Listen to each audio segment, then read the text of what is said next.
नम्रता प्रिय नहीं, अहंकार प्रिय है। इसलिए मनुष्य अपना अहंकार बचा लेता है और वैसे चाहे सब कुछ बर्बाद हो जाए।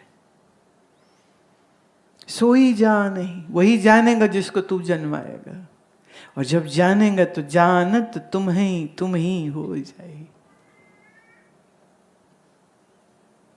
पर जब जीव इस मार्ग पे शुरू करता है अपनी यात्रा, तब उस समय पर वो क्या है, एक बिल्कुल लाचार सा हड्डी मांस का पुतला है, जो बेचारा खाए पिए तब जब माँ खिलाए, चलना ना आए माँ पकड़ पकड़ चलाए। देखो, गाय भैंस का बच्चा इधर जन्मता है, कुछ ही घंटों में उठ के खड़ा हो जाता है और चलता है, खाता है, पीता है, सब कुछ कर लेता है।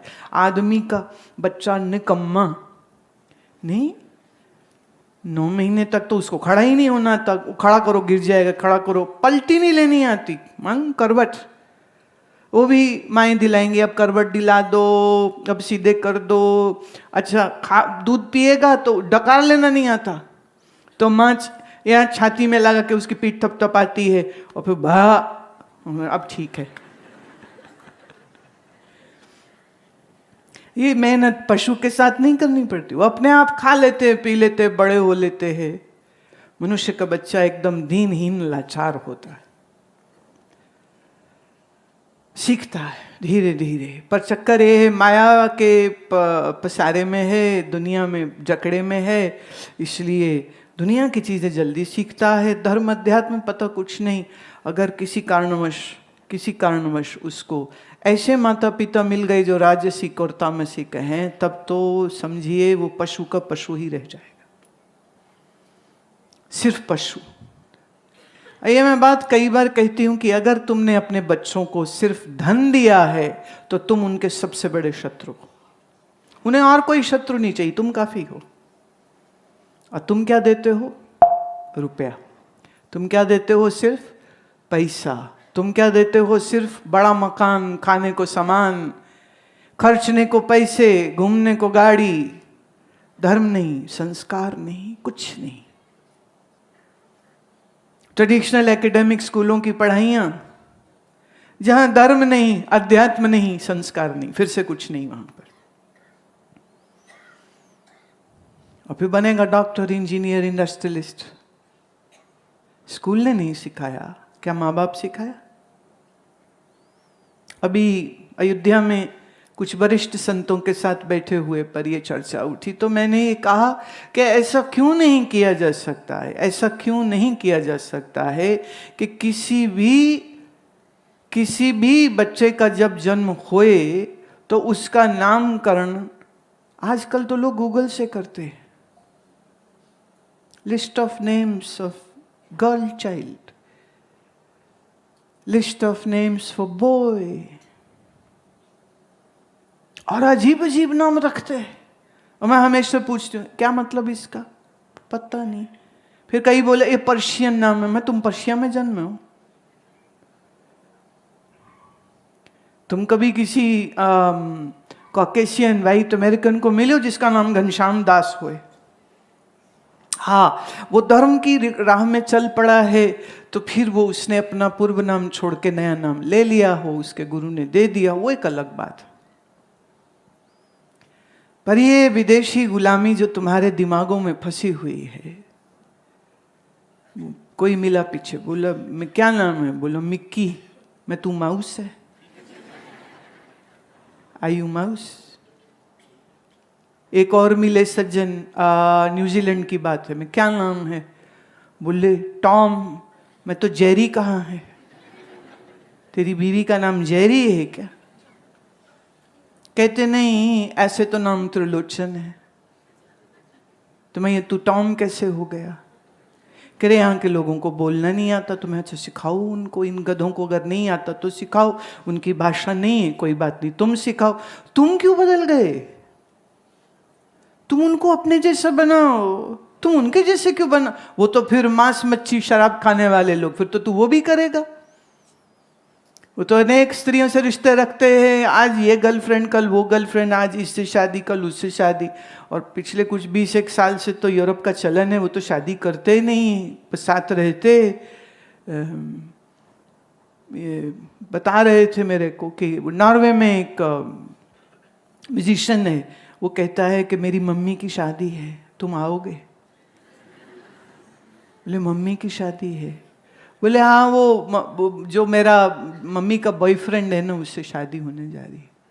किस उम्र में? 70 साल का बॉयफ्रेंड है और 65 की गर्लफ्रेंड है। तो अभी पता नहीं उनको ऐसा क्यों लगा, शादी कर ही लेते। तो वो मैंने जब पहली बार सुना, मैंने कहा वाह क्या अजब है ये। ख्याल करना, राक्षस प्रवृत्ति इसी को कहते। आइए, उनकी चीज नहीं रह गई। आजकल अपने देश में भी लिव इन रिलेशनशिप्स चल रहे हैं, और जो बड़े करते हैं फिर वही छोटे करते हैं, जो मशहूर लोग करेंगे वही फिर दूसरे लोग करेंगे। Commoners always follow the populist ones. अफसोस। तो मैंने संतों के साथ ये विचार अपना रखा। मैंने कहा कि ऐसा क्यों ना हो कि बच्चे का जब नामकरण करना हो तो वो मंदिर में किया जाए। दूसरे, जब किसी का ब्याह करना हो तो वो भी फिर बाहर न किया जाए, ब्याह का संस्कार भी मंदिर में होना चाहिए। तो एक बड़े धनाढ़ व्यक्ति थे हरियाणा के। मैंने उनसे कहा, मैंने कहा अब आप अगर अपने परिवार के कुछ कार्यक्रम ऐसे करने लग जाएंगे तो आपको देखने वाले सब लोग यही करने लग जाएंगे।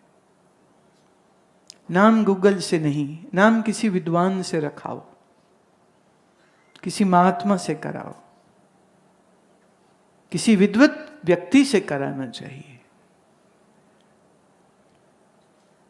तो जन्म से ऐसे संस्कार और ऐसी बातें कौन करेगा? ये तो वही करेगा ना जो खुद धर्म परायण जीवन जीता है।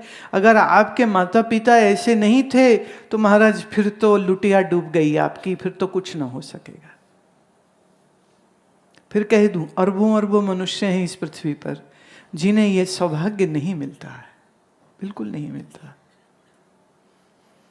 तो धर्म के क्षेत्र में आने के लिए शुरुआत माता पिता से होनी चाहिए। स्कूलों की तो अब मैं क्या ही बात करूं, क्योंकि ये स्कूल हैं, ये गुरुकुल नहीं है, इसलिए उनके पास वही है पैसा कमाने की विद्या वो सिखा सकते, वो सिखा देते। पैसा कमाओ पैसा कमाओ पे, ये राक्षस वृत्ति है। पैसा हम इसलिए कमा रहे हैं कि बैठ के उस घर में, जो घर बनाएंगे, हम भगवान का भजन करें, तो ये फिर जॉब या बिजनेस या जो भी है, फिर ये एक यज्ञ, एक धर्म कार्य हो जाता है। तो मैं ये कह रही थी, हमारे ऋषियों ने जब विष्णु शिव का स्वरूप हमारे लिए सन्मुख रखा, तो कहीं ऐसा ना लगे कि तुम्हारा उनसे क्या संबंध, तो उनको बिल्कुल मानवीय कर दिया।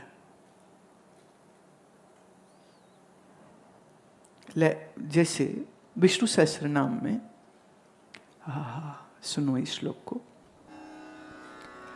अविकाराय शुद्धाय नित्याय परमात्मने सदैकरूप रूपाय विष्णवे सैव जिष्णवे।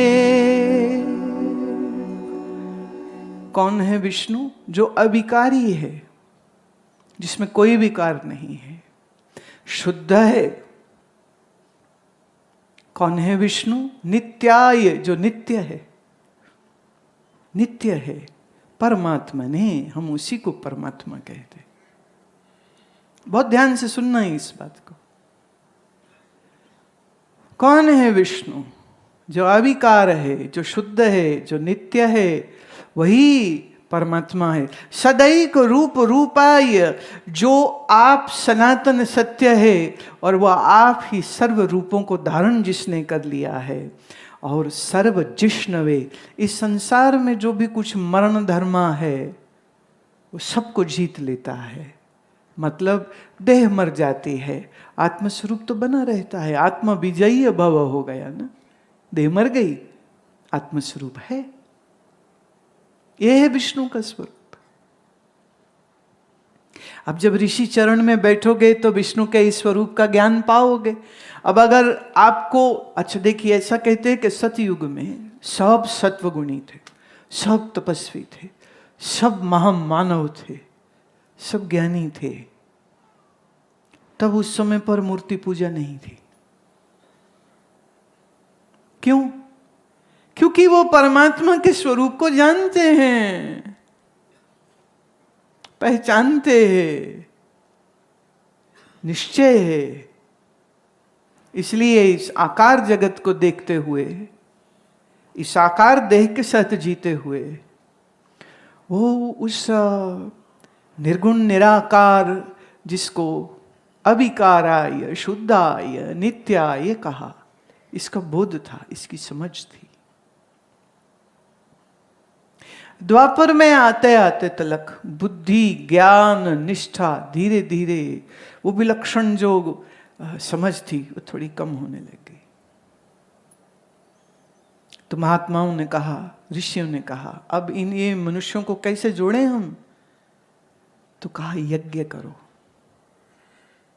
पृथ्वी, जल, अग्नि, वायु, इन तत्वों को ईश्वर की शक्ति जानते हुए अक्षत, घी, फल फूल आदि इनके साथ यजन करने की शिक्षा जो है वो दी गई।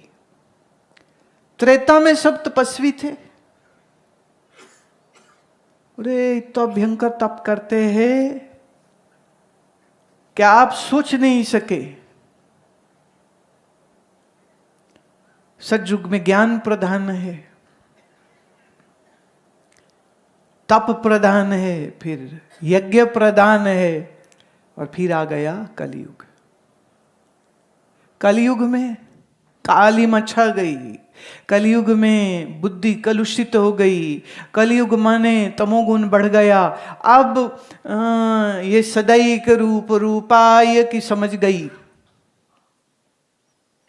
गई समझ। अब क्या होगा?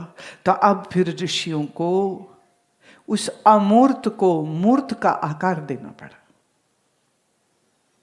तो शंख चक्र गदा पद्म धारण किए हुए उस विष्णु का स्वरूप सन्मुख रखा।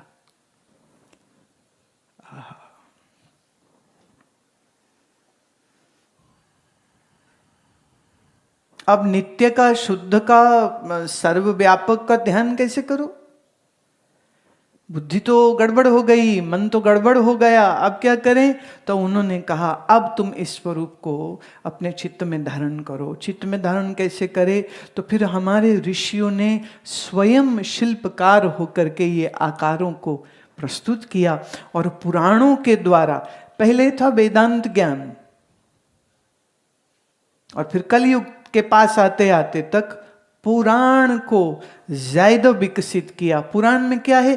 कथाएं हैं। उन कथाओं के जरिए उसी ज्ञान को बड़ा मीठा करके, भक्ति के रस में लपेट करके, प्रेम के रस में लपेट करके उसी ज्ञान को कथाओं के माध्यम से हमको दिया।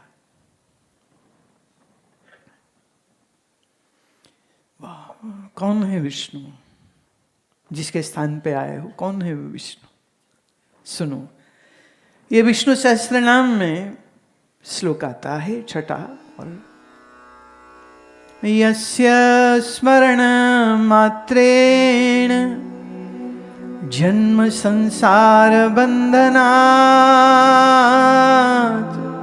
विमुच्यते नमस्तस्मै विष्णवे प्रभविष्णवे विष्णवे प्रभविष्णवे। जिसका मात्र स्मरण करने से तुम्हारा जन्म मृत्यु का बंधन समाप्त हो जाता है। जन्म में, संसार में जन्म हुआ, संसार में मरण हुआ। शंकर जिसको कहते आचार्य, पुनरपि जननम पुनरपि मरणम पुनरपि जननी जठरे शयनम, यही संसार है प्यारे। संसार ये पेड़ पत्थर पहाड़ समंदर आसमान नहीं है, संसार है, इसमें देह मिल जाना और इस देह के साथ जीवन यात्रा को करना। ये संसार का बंधन जो है कैसे टूटेगा? कहा स्मरण, जिसके स्मरण करने मात्र से तुम्हारे बंधन छूट जाते हैं। विमुच्यते नमस्तस्मै। आप जब उसको याद करते हो, स्मरण करते हो, तो फिर आपका उस अति शक्तिशाली विष्णु के स्मरण मात्र से, स्मरण करने मात्र से आपका जन्म कर्म बंधन सब छूट जाता है। अच्छा, अब इसमें एक बात और कहते हैं, विष्णु अर्थात पालन करता, शंकर अर्थात संहार करता। एक एग्जाम्पल से समझो। एक स्त्री बैठी है, किसी को वो पत्नी लग रही है, किसी को बेटी लग रही है, किसी को बहू लग रही है, किसी को माँ लग रही है, किसी को सास लग रही है, किसी को बुआ, किसी को फूफी, किसी को चाची, किसी को मौसी लग रही है। ये स्त्री कौन है? एक है कि अनेक है? पर अनेक रिश्ते। जिस दृष्टि से एक पति स्त्री को देखेगा, क्या उसी दृष्टि से उसका भाई उसको देखेगा? जिस दृष्टि से कोई भांजा उसको देखेगा, क्या उसी दृष्टि से उसका बेटा उसको देखेगा? स्त्री एक, रिश्ते अनेक, संस्कार अलग और व्यवहार अलग, सब अलग हो गया कि नहीं? राइट? ऐसे ही अनादि सत्ता एक ही है, वही विष्णु है, वही शंकर। जैसे जो मौसी है वो बेटी भी है, वो बहू भी है, वो चाची भी है, वो किसी की मामी भी है, वो किसी की नानी भी है, किसी की दादी भी है। एक पर कितने अनेक रूप हो गए। वाह वाह। इसलिए इस भेद में मत पढ़िएगा कि विष्णु अलग, शंकर अलग, फलाना अलग, देवी अलग, ये भी अलग, वो भी अलग। और फिर कई लोग कहते हैं कि इनका धर्म कैसा है, कितने तो इनके देवी देवता है, खत्म ही नहीं होते।